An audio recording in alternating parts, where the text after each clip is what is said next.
à toutes et à tous. Nous continuons avec nos capsules vidéo consacrées à la question des aidants familiaux en entreprise, en emploi. Donc, rappelons, le collectif Hors du commun est une association qui agit pour les transitions professionnelles, pour l'accompagnement de différentes manières de quitter une situation personnelle pour cheminer vers un autre avenir professionnel. Et aujourd'hui, j'ai le grand plaisir d'accueillir Babette Giard. Babette, bonjour. Tu es notre partenaire, notre fidèle partenaire depuis déjà de longues années. On travaille ensemble sur de différents sujets liés à l'employabilité. Et aujourd'hui, nous allons parler de l'action particulière que AG2R La Mondiale, dont tu es chargé de développement des activités sociales dans le Grand Est, aujourd'hui porte pour les aidants. Bonjour Marina, merci pour l'invitation. En effet, AG2R La Mondiale, depuis de nombreuses années, prête une attention particulière aux aidants, à la situation des aidants, et ce en lien notamment avec la fédération Agir Carco, parce que c'est un des objectifs de notre fédération Agir Carco. Nous œuvrons pour accompagner les aidants et faire en sorte que la relation aidant-aidé se passe au mieux. Et nous avons pour ça tissé différents partenariats, nous menons différentes actions en faveur des aidants pour les informer sur leurs droits, pour accompagner leur santé ou encore pour qu'ils s'autorisent du répit. Oui, donc quand on parlait en préparant cet échange de cette question de la qualité de vie au travail, de la santé au travail, là je pense qu'on est vraiment au cœur du sujet, puisque l'aidant, c'est bien évidemment un être entier qui est dans l'emploi avant tout salarié dont on attend une certaine performance et qui est en même temps tout un pan de vie où il est dédié, et selon certaines statistiques, parfois entre 10 et 15 heures par semaine, à l'aide apportée à un proche en perte d'autonomie, vieillissant ou atteint d'une maladie. Donc là, depuis plusieurs années, le groupe AG2R travaille sur un certain nombre d'outils. Et ce qui m'a beaucoup intéressée, c'est que ces outils-là ont d'abord été impulsés dans le cadre d'un travail partenarial. Et puis, à un moment donné, un groupe qui emploie quand même 14 000 salariés en France a décidé de l'expérimenter au sein de sa propre structure salariée. Absolument. En fait, on a décidé, il y a de cela 3 ans maintenant, de se positionner sur le sujet du salarié aidant de manière différente, en se disant que, un aidant n'avait pas nécessairement besoin d'aide tout le temps. Il pouvait aussi être vecteur de bonnes choses pour l'entreprise, de compétences, d'expérience. C'est une vraie ressource pour l'entreprise et pour l'employeur. Et nous avons donc essayé de travailler à identifier toutes les compétences induites du fait de ce rôle d'aidant. Et on a travaillé pour cela avec différents acteurs, donc différents partenaires, qui sont le Cercle Vulnérabilité et Société, qui sont l'Association française des aidants, la Fédération nationale des CIDFF, des centres de droit et d'information des femmes et des familles. Oui, ça. Tout à fait. Et avec eux, et grâce à eux, on a pu mettre en place un bel outil qui s'appelle la pépinière des savoirs expérientiels. La pépinière des savoirs expérientiels. J'apprécie particulièrement le nom. Et c'est vrai que j'ai eu le plaisir à distance de suivre le développement de cet outil. Beaucoup de concertations, beaucoup d'analyses, un gros travail pour moi qui est de nature scientifique, de recherche. D'ailleurs, de mémoire, il y a même un master à Bordeaux, si je ne me trompe pas, qui a été mobilisé pour ce travail-là, donc extrêmement conséquent. Et déjà, le terme en tant que tel, pépinière des savoirs expérientiels, quels outils font partie de ce concept, comment ça se décline et en quoi aujourd'hui un aidant peut même, si j'ai bien compris, s'auto-positionner en tant que porteur de nouvelles compétences. Alors en fait, la pépinière des savoirs, c'est un peu un travail, une plateforme collaborative, alors on l'a dit, avec les différents partenaires en présence. Et c'est aussi l'idée de faire travailler ensemble les aidants, des recruteurs, mais aussi des acteurs de l'accompagnement et du retour à l'emploi, tels que toi, tel que le collectif Hors du commun.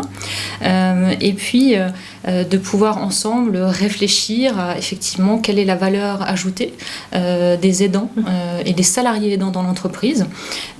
Et puis, de pouvoir identifier toutes ces compétences, tous ces soft skills, les fameuses compétences douces, qui sont tellement recherchées par les employeurs aujourd'hui, on le sait.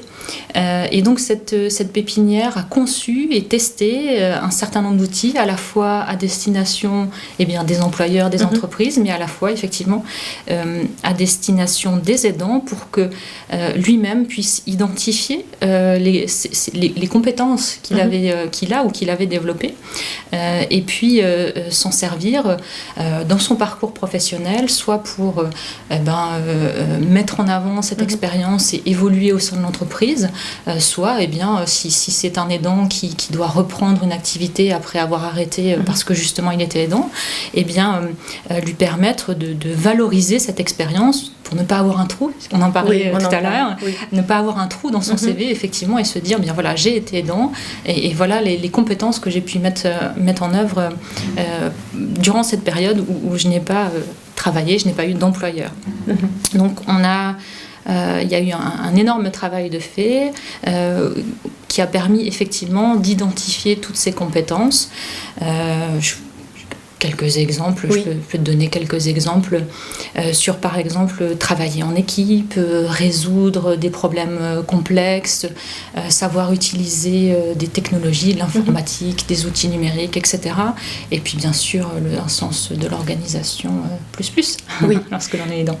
Nous avons d'ailleurs regardé en amont cet outil d'autopositionnement où finalement sont décrites, je trouve de manière très opérationnelle, des situations dans lesquelles un aidant, un proche aidant a pu se retrouver, et à travers des exemples concrets, on peut se positionner comme ayant connu ou vécu cette situation, ayant agi d'une certaine manière, avec une proposition. Je pense que de toute façon, rien n'est non plus trop formaté ou obligatoirement verrouillé, je dirais, mais on propose quand même une mise en mots d'une expérience vécue pour que la personne puisse porter un regard valorisant, positif sur soi-même et sur le parcours que l'on a pu avoir en mettant peut-être sa vie professionnelle entre parenthèses. Exactement. Donc c'est bien cet outil d'auto-positionnement. D'auto-évaluation. C'est comme ça qu'on l'a appelé effectivement, un outil d'auto-évaluation. Donc à partir de questions très simples et concrètes sur ce que l'on peut réaliser comme actes et gestes au quotidien, ou ce que l'on a pu faire par le passé. Ça permet effectivement d'identifier des compétences, des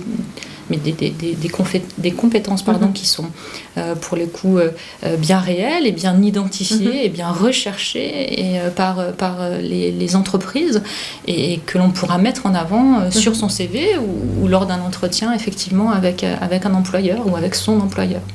Effectivement. Et comment les entreprises pourront, je dirais, se saisir de ces outils? Comment elles sauront que ça existe?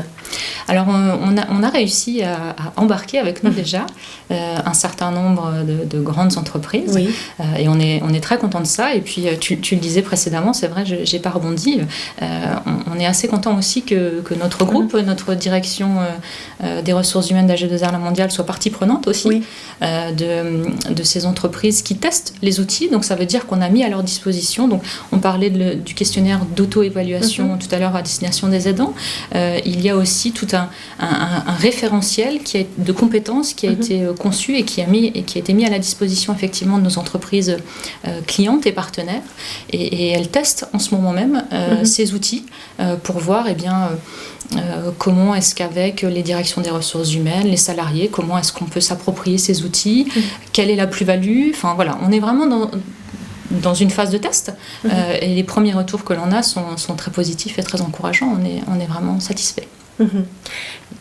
Tout à fait.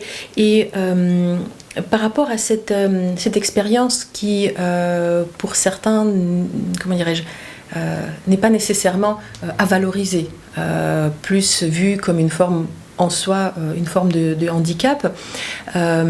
Comment aujourd'hui un aidant dont par exemple l'entreprise a pu avoir accès à ces outils, donc les tests, les pratiques, à quel niveau le positionnement va se faire? Est-ce que l'aidant est déjà en entreprise et dans ce cas-là, il va travailler peut-être avec sa direction de ressources humaines, ou est-ce que ce sont des outils qui peuvent même être utilisés en amont alors que la candidature n'est peut-être pas encore formulée? Je ne sais pas si tu as pu avoir accès à ce type d'informations ou aux usages de ces outils. Alors effectivement, il y a ce que l'on a pu travailler à destination des aidants, il y a les outils mis à la disposition des entreprises, et puis on a aussi pu travailler avec des partenaires tels que Pôle emploi, qui est engagé auprès de nous aussi sur ce sujet, et qui utilise aussi ce référentiel de compétences, et qui invite aussi alors les conseillers Pôle emploi et in fine derrière eh bien, les personnes en recherche d'emploi par exemple, à utiliser ce référentiel pour mettre en avant les compétences et s'en saisir lors des entretiens. Des structures d'accompagnement autour de l'emploi, je pense au CIDFF, on en parlait tout à l'heure aussi, utilisent et testent aussi ce référentiel pour permettre eh bien, à son public, à ses usagers de pouvoir utiliser effectivement les outils et en parler lors des entretiens. Parce que l'intérêt particulier que j'y trouvais également, c'est que finalement, comme dans toute situation, notamment adaptée par exemple un handicap, quand on adapte une situation, eh bien ça profite à tout le monde. Par analogie, on pourrait dire que là, on a un intérêt particulier porté aux compétences des aidants familiaux, mais finalement, si on regarde bien, ce sont des outils, je dirais, à la portée universelle. On pourrait, sans à mon sens trop forcer les choses, analyser un parcours de compétences d'un parent qui a mis entre parenthèses sa vie professionnelle pour s'occuper d'un enfant, ou encore d'autres situations où finalement le personnel, le familial prenait peut-être le dessus sur un certain temps. Donc c'est tout à fait intéressant parce qu'on peut du coup s'en saisir peut-être en détournant légèrement cet usage. Tu détournes l'usage finalement, mais on pourrait. En tout cas, c'est dans l'idée de... je pense que l'idée derrière tout cela, c'est effectivement de se dire que bien, au-delà des compétences techniques des personnes, il y a effectivement un certain nombre de compétences douces, de compétences que l'on doit pouvoir mettre en avant et qui sont aujourd'hui recherchées par les entreprises et qui est intéressant effectivement de valoriser. C'est aussi ça le message qu'il est important de faire passer, je crois. Et puis j'étais aussi sensible à ce que tu soulignais, c'est que bien évidemment aujourd'hui existent des guides. D'ailleurs, voilà, j'en souligne un réalisé par le groupe Agir Carco et que aujourd'hui la fédération que le groupe AG2R aussi promeut pour qu'il soit plus connu et qui est très complet. Existent des outils d'autopositionnement. Et finalement, c'est quand même l'échange humain ou l'analyse des besoins fait par probablement un représentant, un collaborateur qui reste quelque chose de primordial finalement, absolument. Primordial, humain. On ne remplace pas l'humain par même une quantité d'informations abondante qui parfois même est très abondante. Au préalable, tu m'as parlé des formations qui ont été élaborées notamment à destination des managers. Donc comment aujourd'hui, par exemple, une entreprise en Alsace peut accéder à ces formations-là pour ses managers? Alors, il y a plusieurs questions dans ta question, donc je vais répondre. Débrouille-toi. C'est ça. Alors, je partage avec toi le fait qu'il y a besoin de beaucoup d'humains derrière toutes ces questions, et c'est pour ça que là, on a développé la partie outils à destination effectivement des salariés, des entreprises. Ce qui est important pour nous aussi, c'est de dire qu'il y a aussi des conseillers au sein d'AG2R La Mondiale, dont c'est vraiment le rôle d'accompagner, d'écouter, de renseigner les aidants, de les orienter sur les dispositifs qui peuvent exister par ailleurs partout sur le territoire. Et puis aussi parce qu'on sait la situation des aidants peut être parfois compliquée d'un point de vue financier, il y a aussi la possibilité de mobiliser des aides financières lorsque les situations sociales et financières sont compliquées. Alors c'est bien sûr sous condition, tout ça c'est à échanger avec les conseillers, mais voilà. Donc ça c'est la partie vraiment où on est dans l'accompagnement individuel. Voilà, de l'aidant, de la personne aidante. Et puis, il y a effectivement tout ce que l'on peut faire pour nos clients, pour nos entreprises clientes en l'occurrence. Et ça, bien, j'ai envie de dire, le premier contact, c'est un référent à G2R La Mondiale dans la région. Donc, voilà. Et pour le coup, on a différentes propositions, un petit peu à la carte. C'est soit effectivement des choses très clés en main, très faciles à mettre en place. Ça peut être de la sensibilisation, de la formation, des webinaires. On a des choses pour accompagner effectivement les managers. Et là, on sort peut-être presque un petit peu de la sphère aidant. Enfin, on sort, en tout cas, on va au-delà de la sphère aidant en se disant, l'idée, c'est d'outiller les managers pour les amener à avoir un management peut-être un peu plus bienveillant. Je vais utiliser cette expression en disant qu'au-delà de la performance collective, il y a peut-être toute une prise en compte des fragilités individuelles aussi à avoir. Et puis on va dans le sens effectivement d'un management bienveillant et d'accompagner les salariés au sein d'une entreprise. Donc ça c'est plutôt à destination des managers et puis à destination des salariés eux-mêmes d'une entreprise. On a aussi des petites choses de l'ordre de la sensibilisation, de la formation pour mener à bien sa vie personnelle, sa vie professionnelle, en se disant qu'il y a peut-être des outils, des choses concrètes, des techniques que l'on peut mettre en œuvre au quotidien pour que ça se passe au mieux, pour concilier ces différents temps de vie. Voilà quelques exemples, il y en a d'autres. On privilégie vraiment le fait d'être à l'écoute de nos entreprises clientes et d'aller vraiment poser un diagnostic de leurs besoins, d'être dans l'échange, et puis en fonction, on a effectivement un panel de solutions à leur proposer en fonction des besoins qu'on évoque ensemble. Finalement, les choses se construisent à travers le dialogue. Bien sûr. Et puis, il n'y a pas non plus de solution clé en main. Ça passe par... c'est souvent ça. Ça passe par un échange.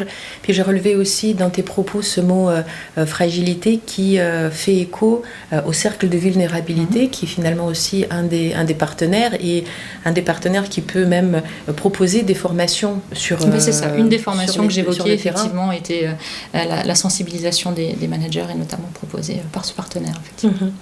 Eh bien, le fait de parler des partenaires, moi, me permet de rebondir, puisque le temps que nous avons décidé de dédier à cette capsule, eh bien, il est pratiquement terminé.